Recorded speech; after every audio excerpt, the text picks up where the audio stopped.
Tërmet Peçi, kryebashkiaku i Tepelenës, është i njohur për energjinë e tij shpesh të tepluar dhe është bërë protagonist të një gafe politike që ka ngjallur buzëqeshje dhe ironi.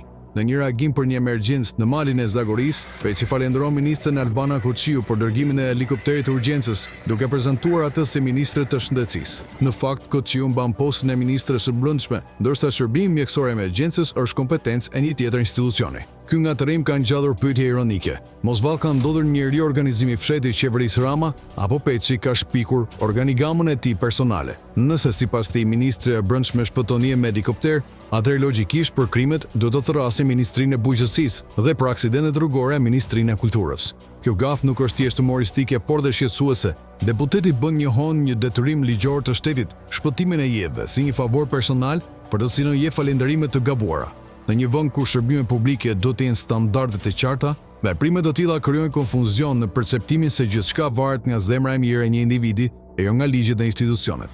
Në fund, rasti tregon jo vetëm nivelin e ulët të kujdesit politik në komunikim, por dhe një realitet të trishtueshëm. Qytetari mbetet në mëshirë të gafave dhe kujtesës selektive të politikanëve.